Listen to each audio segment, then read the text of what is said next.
Shalom, selamat petang Bapak Ibu sudah dikasih oleh Tuhan. Hari ini kita seri yang ke-40 kitab Yosua kita ya.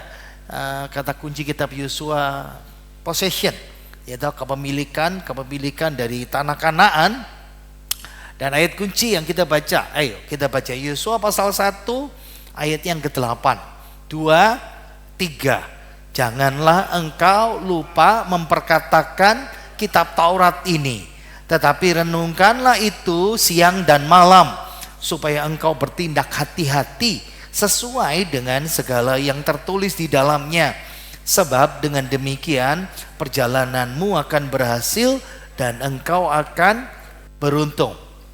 Ini pendudukan tanah Kanaan dan kita sudah masuk hari ini Yosua pasalnya yang ke-20. Ayo kita baca ya, Yosua pasal 20 ayat 1 sampai ke 3. Ini pembukanya dulu. 2, 3. Berfirmanlah Tuhan kepada Yosua demikian. Katakanlah kepada orang Israel begini, tentukanlah bagimu kota-kota perlindungan yang telah kusebut kepadamu dengan perantaraan Musa, supaya siapa yang membunuh seseorang dengan tidak sengaja dan dengan tidak ada niat lebih dahulu dapat melarikan diri ke sana, sehingga kota-kota itu menjadi tempat perlindungan bagimu terhadap tebusan darah. Amin. Nah, hari ini fokus pasal 20 Yosua kita, khusus bagian hari ini tentang semua dari tadi bicara warisan-warisan ya. Tapi ini warisan pembunuh, kota perlindungan. Nah, kalau mungkin saudara yang rajin Bible class atau mengikutin terus, itu reaksi wajar. Bosen gak sih?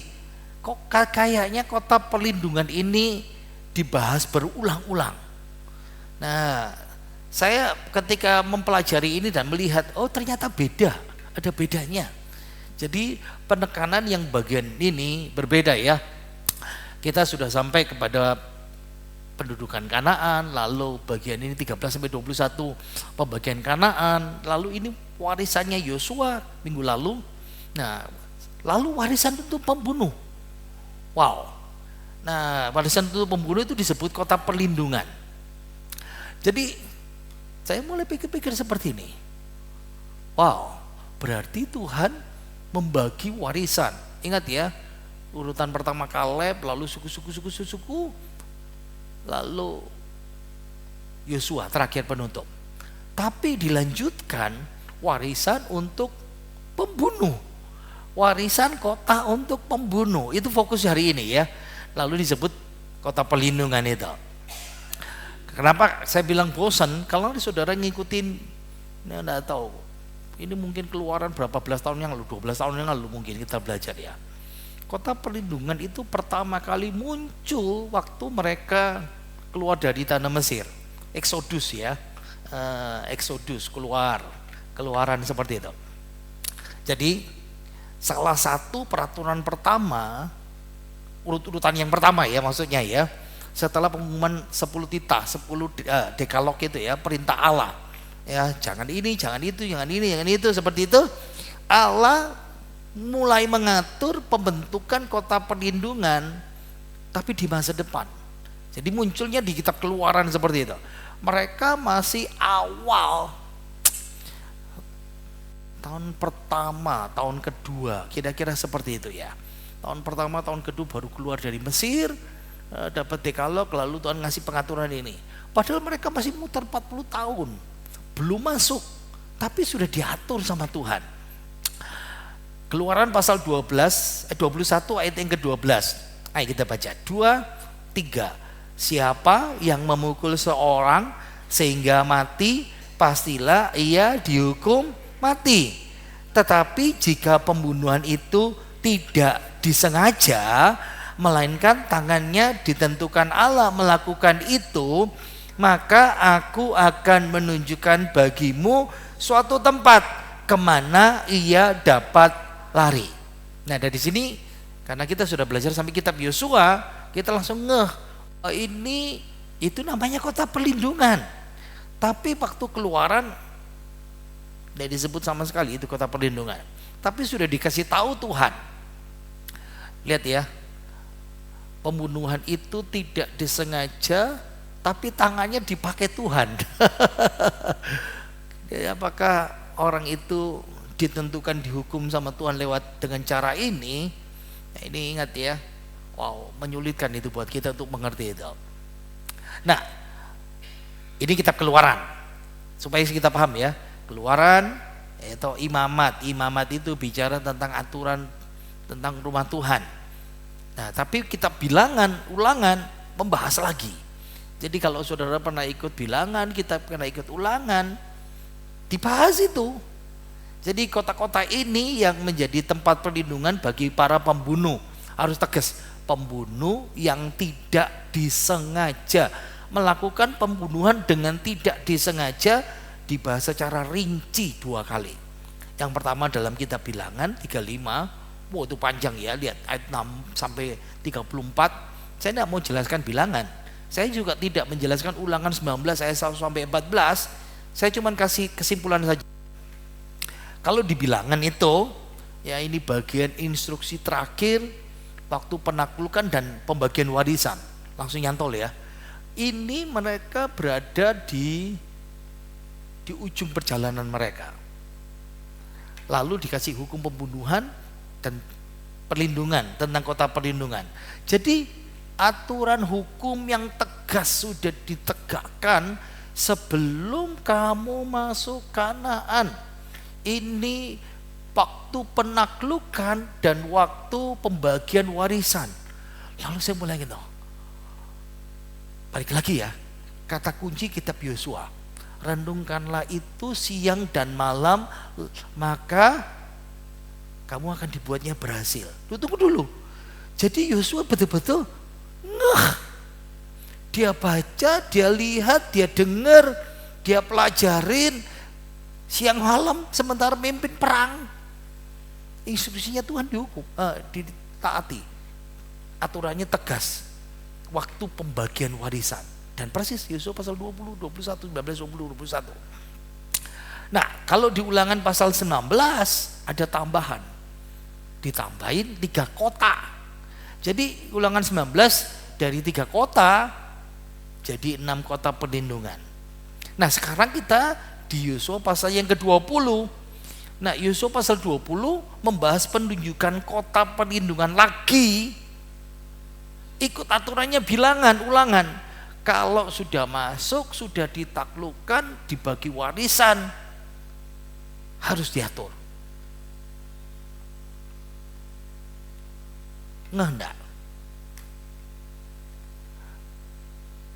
Kata kunci, ayat kunci dilakukan. Tangkap ini, firman ini ya. Jadi kalau kita taat melakukan firman Tuhan, itu detail by detail itu seperti itu. Nah, fakta bahwa kota perlindungan itu dibahas dalam 4 kitab ya. Keluaran, Bilangan, Ulangan, Yosua. Berarti itu kota-kota yang penting. Contoh paling gampang ya. Ya, kalau kita dengar orang lain menasihati kita sekali, dinasihati 2 kali, diomongin 3 kali, diomongin 4 kali, itu penting sekali itu. Warisan untuk pembunuh atau kota perlindungan itu sama pentingnya dengan tanah warisan mereka. Kalau kita lihat urutannya, Kaleb dulu, pasal 14 ya, suku Yehuda, suku Yusuf, Benyamin, Simeon, Zebulon, Isakar, Asher, Naftali, dan lalu Yosua terakhir. Masih ada satu lagi untuk warisan pembunuh, masih ada satu lagi minggu depan. Yosua pasal yang ke-20.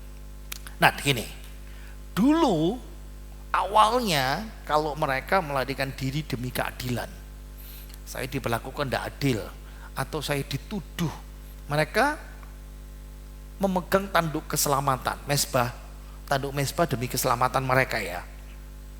Nah, sistem ini dipakai, tapi akhirnya digantikan dengan menggantinya dengan kota perlindungan. Walaupun kalau sudah terdesak memegang tanduk mesbah itu masih dilakukan. Tanduk mesbah itu yang mana ya? Tanduk mesbah demi keselamatan itu. Nah gini. Nah ini tabernakel ya, kemah Tuhan yang disebutkan dalam Alkitab itu, rumah Tuhan, kemah Tuhan. Nah, mesbah itu di sini. Nah ini mesbah. Mesbah kemah tabernakel. Dan mesbah itu punya 4 tanduk. Lihat tanduknya ini, ujung ini. Nah, 4 tanduk itu. Ingat ya, ini dilakukan kalau mereka merasa bahwa wah aku diperlakukan nggak adil seperti itu. Oke, di mana di Alkitab? Ayo baca. Ini satu raja-raja ya. Berarti ini jauh sesudah kota perlindungan ada, tapi mencari mesbah, tanduk mesbah itu masih dicari. Ayo baca. Satu raja-raja 1 ayat 50. 2, 3. Takutlah Adonia kepada Salomo, sebab itu ia segera pergi memegang tanduk-tanduk mesbah. Adonia dia kudeta, lalu sekarang ternyata Daud memilih Salomo. Salomo dilantik, Adonia takut, seperti itu. Nah, 1 Raja-Raja pasal 2 ayat 28. Yoab pengikut, Yoab ini jenderalnya Daud, tapi karena dia ikut Adonia, dia termasuk memberontak, makanya mau dihukum sama si Salomo. Baca 2, 3. Maka larilah Yoab ke kemah Tuhan, lalu memegang tanduk-tanduk mesbah itu. Jadi tanduk mesbah yang mana?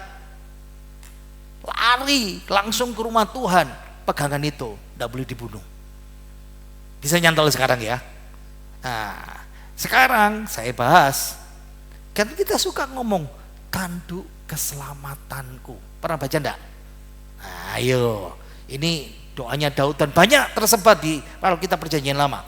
Mazmur 18 ayat 3, 2, 3. Ya Tuhan, bukit batuku, kubu pertahananku dan penyelamatku, Allahku, gunung batuku, tempat aku berlindung, perisaiku, tanduk keselamatanku, kota bentengku. Sekarang bisa ngerti. Oh, tanduk keselamatan itu idenya seperti ini. Sama seperti kalau kota perlindungan, kalau di Yerusalem ada rumah Tuhan, ada mesbah, megang tanduk itu tidak bisa dibunuh di situ. Oke, kesimpulannya. Berarti kenapa Tuhan menyimpulkan harus ada kota untuk pembunuh yang tidak disengaja? Jelas Allah ingin memberikan kesan buat orang Israel pentingnya hidup suci. Nah, itu besok minggu pertama ya. Pelan-pelan. Oke.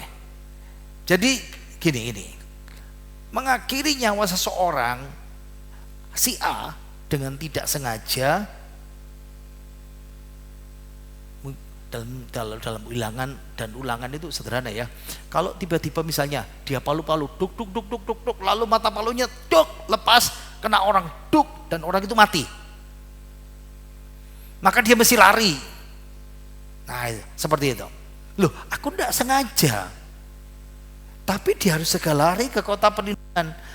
Kenapa seperti itu? Ingat, di dunia kuno balas dendam darah itu dilakukan. Begitu dengar mati, keluarganya langsung lari, mengepung, mencari.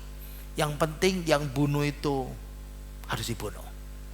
Dan itu sampai sekarang kan kita lihat banyak kasus-kasus yang seperti itu. Jadi saat seorang terbunuh, nah kerabat terdekatnya, keluarga dekatnya itu langsung mengambil tanggung jawab untuk balas dendam. Jangan lupa ya, kok bisa ada seperti ini? Karena diatur dalam hukum juga Israel, orang di luar Israel dan di dalam Israel sama. Mata ganti mata, gigi ganti gigi, tangan ganti tangan, nyawa ganti nyawa. Makanya ritual balas dendam kuno itu kalau nggak bisa dikejar, generasi berikutnya harus cari. Nah, ini dilakukan sama mereka. Nah, makanya banyak orang yang tidak bersalah mati mengenaskan. Makanya kebutuhan di Israel kuno akan perlindungan disediakan kota-kota khusus ini begitu jelas sekali. Ingat ya, pembunuhan pertama kali di dunia, seperempat penduduk dunia mati. Habel dibunuh oleh Kain. Kayak baca Kejadian 44 ayat 7b, 2, 3. Dosa sudah mengintip di depan pintu. Ia sangat menggoda engkau, tetapi engkau harus berkuasa atasnya. Dan ironisnya penulis Kejadian, Keluaran, Imamat, Bilangan, 5 kitab Musa sendiri pandang bunuh. Daud juga pernah melakukan pembunuhan berencana 31. Gini. Kenapa Daud tulis di Mazmur itu? Karena dia dikejar sama siapa? Saul. Saul tidak suka sama dia walaupun menantunya. Saul merasa Daud akan merebut taktanya, dikejar. Makanya kenapa Daud dalam doanya, dalam pujiannya dia karang, Tuhan itu tanduk keselamatanku. Wah, itu sama seperti kota perlindungan ya. Jangan lupa di selanjutnya Hosea pasal 6 ayat 9. Baca 2, 3. Seperti gerombolan menghadang, demikianlah persekutuan para imam. Mereka membunuh di jalan ke Sikem. Sekelompok imam, sekelompok pendeta pun juga pernah bunuh-bunuh di sini. Wow. Jadi ini yang tercatat dalam Alkitab ya. Makanya kota perlindungan itu merupakan upaya Tuhan untuk memberikan perlindungan. Ada konsep eyes for an eyes, mata ganti mata, atau balas dendam seperti itu. Jadi kota perlindungan itu tempat di mana seseorang bisa melarikan diri demi keselamatan kalau secara tidak sengaja membunuh. Dan itu dilindungi Tuhan. Tuhan mengatur hukumnya dari balas dendam agresif. Di satu sisi, kenapa hukum ini ditegakkan? Demi kepentingan tanah perjanjian. Kalau ada orang tidak bersalah, darahnya tertumpah, itu berarti menajiskan. Kalau tanahnya yang najis, berkat Tuhan di stop. Kalau berkat Tuhan di stop, hancur semuanya. Makanya diatur, demi berkatmu, demi tanah perjanjian, harus ada hukum ini. Nah, ini penting buat kita semuanya ya, karena kita ini masih manusiawi, pengen balas dendam. Setuju? Halo, setuju? Setuju ya? Kita kalau disakiti orang itu kepengen balas itu. Oke, ayat yang keempat, 2, 3. Apabila ia melarikan diri ke salah satu kota tadi, maka haruslah ia tinggal berdiri di depan pintu gerbang kota dan memberitahukan perkaranya kepada para tua-tua kota. Mereka harus menerima dia di dalam kota itu dan memberikan tempat kepadanya, dan ia akan diam pada mereka. Apabila penuntut tebusan darah itu mengejar dia, pembunuh itu tidak akan diserahkan mereka ke dalam tangannya, sebab ia telah membunuh sesamanya manusia dengan tidak ada niat lebih dahulu dan dengan tidak menaruh benci kepadanya lebih dulu. Ia harus tetap tinggal di kota itu sampai ia dihadapkan kepada rapat jemaat untuk diadili, sampai imam besar yang ada pada waktu itu mati. Maka barulah pembunuh itu boleh pulang ke kotanya dan ke rumahnya, ke kota dari mana ia melarikan diri. Jadi kayak gini, misalnya si A, dia bunuh dengan tidak sengaja, kerja bareng, lalu ngangkat batu, batunya jatuh menimpa teman di bawah, pecah kepalanya dan meninggal. Langsung dia harus lari ke kota perlindungan. Ya. Sampai di sana, di pintu gerbang, bukan ketok-ketok, pintunya nggak tertutup ya, aturannya seperti itu. Kalau kota ini pintunya nggak boleh ditutup. Nah, bicara sama tua-tua. Nah, ini kalau misalnya ini kota perlindungan, nah itu depan itu ada pintu kita tempat orang masuk, Di luar pintu itu kayak asar terima tamu, itu tua-tua duduk di sana. Dia cerita, saya baru saja membunuh dengan tidak disengaja. Cerita di mana tempatnya bla bla bla. Nah, bisa bayangkan ya, dia masih lari. Jangan tersinggung. Nah, kalau gendut gimana? Itu repot ya. Kan bisa naik kuda, naik unta ya, macam-macam ya, naik keledai seperti itu. Dan tua-tua kota itu bentuk pengadilan langsung. Jadi di satu sisi harus dibikin pengadilan, diberi suaka dulu, lalu bikin pengadilan di depan majelis hakim. Dan ingat, kota perlindungan itu kotanya orang Lewi. Jadi majelis hakimnya orang Lewi, pasti adil. Kapan diadili? Tunggu keluarga yang terbunuh itu datang dan saksi-saksi dihadirkan lalu disidang. Jadi si pembunuh ini aman. Sebetulnya saya mau tambahkan satu klip ya. Misalnya ada beberapa orang, wanita misalnya, ke pengadilan, anaknya dibunuh pengadilan. Lalu dia sembunyikan di jaketnya, pembunuhnya lalu tembak, dor, mati. Ada yang tipe yang seperti begitu ya. Nah, kalau misalnya si pembunuh tidak sengaja ini terbukti, oh dia tidak bunuh, pembunuhan berencana, nah dia masuk lagi kota perlindungan itu. Nah, di dalam kota perlindungan itu berapa lama durasinya? Aturannya boleh keluar kalau imam besarnya meninggal. Masalahnya nunggu imam besar itu rata-rata umurnya panjang-panjang itu. Bisa-bisa si pembunuh sampai mati dia tinggal di sana. Jadi dalam beberapa kasus belasan tahun sampai puluhan tahun sang pembunuh itu ada di sana. Nah, poinnya itu sederhana ya. Lihat, pembunuhan tidak disengaja itu sesuatu yang harus dihindari, mesti hati-hati. Meskipun dilindungin, tidak dibunuh, tapi dia mesti harus bayar harga. Warisannya, ingat ya, ini kan konteksnya warisan.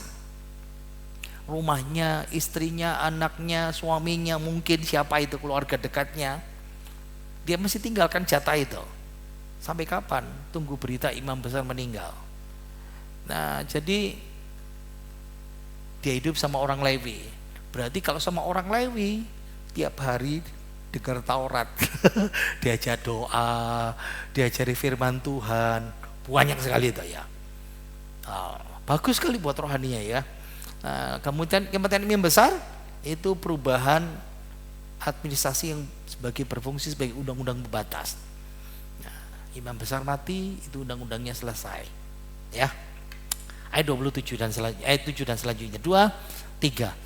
Lalu orang Israel mengkhususkan sebagai kota perlindungan Kedes di Galilea, di pegunungan Naftali dan Sikem, di pegunungan Efraim dan Kiryat Arba, itulah Hebron di pegunungan Yehuda, dan di seberang sungai Yordan, di sebelah timur Yeriko, mereka menentukan Beser di padang gurun, di dataran tinggi dari suku Ruben, dan Ramot di Gilead dari suku Gad, dan Golan di Basan dari suku Manasye.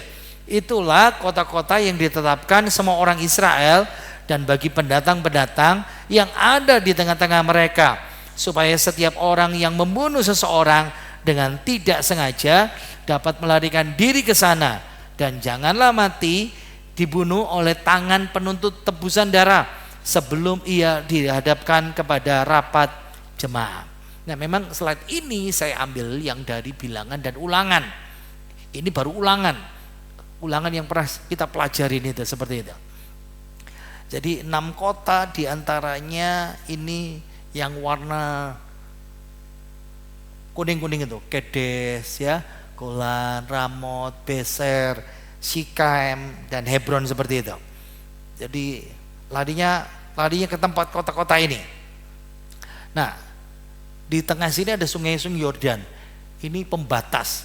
Jadi ini yang di barat, jadi ini yang di timur. 3 di barat, 3 di timur. Karena tidak mungkin nyebrang. Lain, zaman sekarang kan kita kan punya jembatan ya.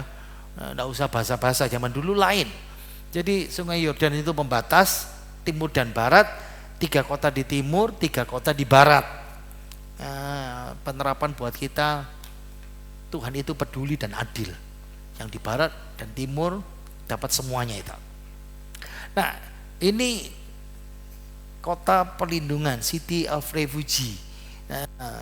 Kalau lihat lingkaran itu menandain kalau saudara dari ujung lingkaran itu masuk ke kota, larinya butuh 1 hari ya, perjalanan itu. Jadi semuanya bisa dituju dengan mudah dari penjuru negeri. Kenapa ada kota perlindungan? Itu inisiatif Tuhan. Manusia bisa kilaf. Nah, ini menolong kita ya. Kadang-kadang kita melakukan dosa yang seperti ini, kita kilaf ya, dosa yang tidak disengaja. Dan ingat, hukum tradisional lex talionis, balasan setimpal ya, mata ganti mata, gigi ganti gigi. Dan Yesus kan ganti, hukum itu diganti dengan kasih sama Tuhan. Apa keunggulannya? Allah merencanakan jauh sebelumnya. Waktu mereka keluar, waktu negara ini baru Israel lagi dibentuk, belum punya negara, dia belum punya tempat, aturannya sudah ditegakkan oleh Tuhan. Bisa diakses oleh dari segala hal, pintu gerbang yang selalu terbuka, diiklankan secara luas. Semua orang tahu seperti itu. Kotanya terlihat dari jauh karena tempatnya tinggi seperti itu. Perjalanannya tidak jauh, siapapun bisa menemukan tempat itu semuanya. Dan ingat, tidak bulat ya, tidak berbelit-belit. Semua kota perlindungan itu kota-kota orang Lewi ya, melayani, diberikan kehormatan Tuhan, menjadi hakim, pelindung untuk orang tidak bersalah.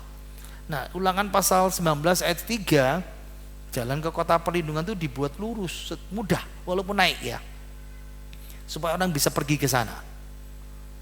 Nah, lihat ya, 6 lokasi, 3 di barat, tadi itu sudah diberitahu. Nah, sekarang saya mau tunjukkan, Kedes itu sekarang di Galilea, di wilayah Naftali, ya cuman tinggal gini saja ya. Sikem sampai sekarang masih ada kotanya. Yang kuno itu yang di bagian depan, reruntuhan itu, yang di belakang itu ada sekarang itu. Lalu Hebron, ini Hebron sekarang ini. Nah, lalu 3 di sisi timur, lihat ya, Beser, Ramot sama Golan. Ramot Gilead itu sekarang seperti ini. Ini miliknya Israel ya, sebagian dataran tinggi Golan, Bashan, yang kita lihat seperti ini. Nah, kalau lihat dari arti namanya, Kedes itu dari, lihat ya, Kedes Kadosh, nah, itu suci ya, kudus. Sikem itu bahu, tempat bersandar.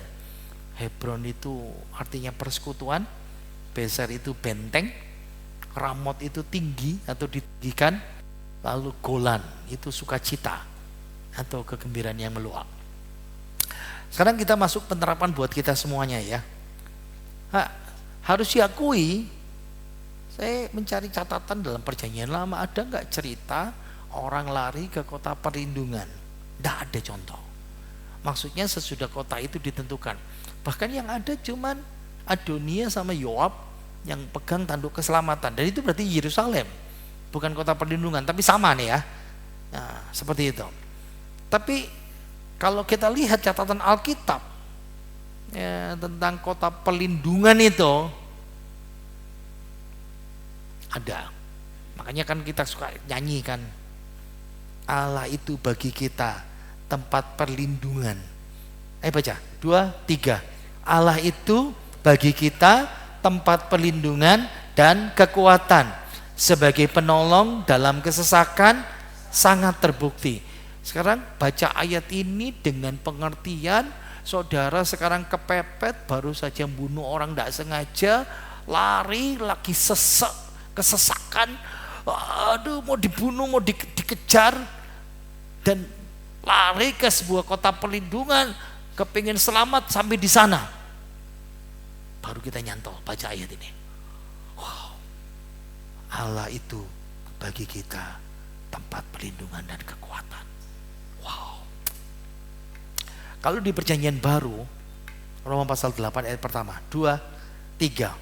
Demikianlah sekarang tidak ada penghukuman bagi mereka yang ada di dalam Kristus. Nah, ingat ya, hukuman-hukuman dosa itu sudah tidak berlaku lagi buat kita, karena kita berada dalam kota perlindungan Kristus. Nah, penulis Ibrani mungkin juga berpikir ketika dia menulis ya, memberikan dorongan yang besar tentang kota perlindungan ini. Ayo baca Ibrani 6 ayat 18, 2, 3. Supaya oleh dua kenyataan yang tidak berubah-ubah, tentang mana Allah tidak mungkin berdusta, kita yang mencari perlindungan beroleh dorongan yang kuat untuk menjangkau pengharapan yang terletak di depan kita. Satu kesimpulan terakhir buat kita, kota perlindungan itu melambangkan Yesus itu bagi orang berdosa. Dikejar hukum balas dendam, kesesakan, ketidakadilan, menggos-menggos, terengah-engah, lari, karena Yesus itu kota perlindungan kita.